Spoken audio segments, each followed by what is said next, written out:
Friends, ఆఖరి నిమిషం వరకు వైష్ణవి తన భర్త కోసమే పోరాడింది. కానీ ఈ దుర్మార్గుడు మాత్రం వైష్ణవి విషయంలో చాలా దారుణానికి ఒడిగట్టాడు.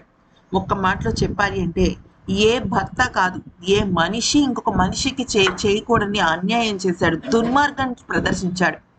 అసలు జరిగిన విషయం ఏంటి అంటే, గత కొన్ని రోజులుగా వీడు 5 లక్షలు కావాలి, 5 లక్షలు కావాలి అంటూ చెప్పడం జరిగింది. అయితే వైష్ణవికి వాళ్ళ కుటుంబ పరిస్థితి తెలుసు, వాళ్ళ ఇంట్లో ఉన్న కష్టాలు తెలుసు, వాళ్ళ నాన్నగారికి ఆపరేషన్ గట్రా జరగాలి అంటే అది కూడా తెలుసు. కానీ ఏమీ చేయలేని పరిస్థితుల్లో ఉందన్నమాట. అయితే ఇక విషయంలోకి వచ్చినట్టయితే, తను ఒక నిర్ణయానికి వచ్చింది. తను ఎంతో కొంత సంపాదిస్తూ ఉంటుందన్నమాట. లైక్ ఎలా అంటే, ఏదైనా యూట్యూబ్ చేసి అట్లాంటివి చేసి. కానీ యూట్యూబ్ నుంచి కూడా తనకి పెద్దగా అమౌంట్ రాదు. ఎందుకనంటే, చనిపోయేక మునుపు తనకి కేవలం 50,000 సబ్స్క్రైబర్స్ మాత్రమే ఉన్నారు. వ్యూస్ కూడా ఎక్కువగా లేవని చెప్పుకోవాలి. ఎందుకంటే తను చనిపోయిన తర్వాత తనకి వ్యూస్, తన ఛానల్ని ఎక్కువగా చూడటం స్టార్ట్ చేశారు.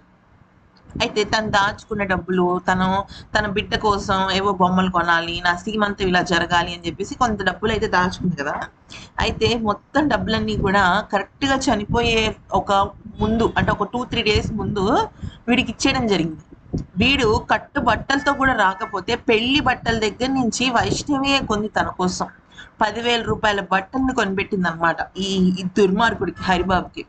అంటే ప్రతి రూపాయి పాపం తనకే ఇస్తూ వచ్చింది.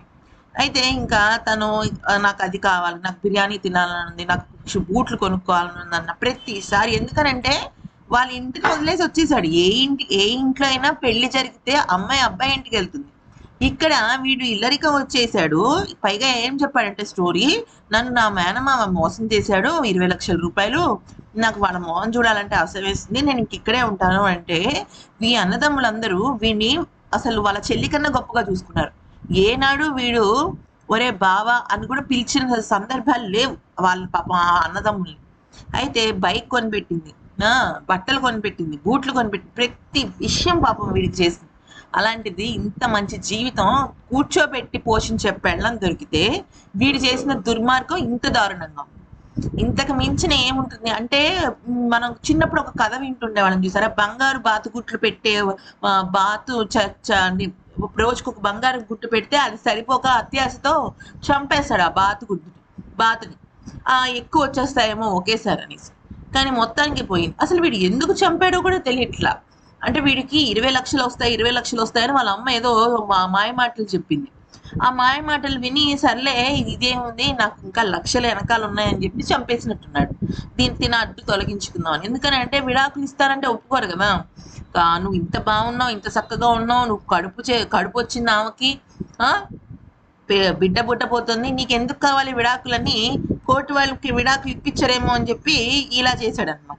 అయితే ఇంత తెలిసిన వాడు మరి చంపితే జైల్లో వేసి బొక్కలో వేసి కుమ్మేస్తారని తెలీదా? వీడికి శిక్ష మామూలుగా పడకూడదు ఫ్రెండ్స్, చాలా దారుణంగా పడాలి, చాలా దారుణంగా. ఎందుకనంటే అసలు భరించకూడదు, ఇలాంటి వాళ్ళని భూమే భరించకూడదు.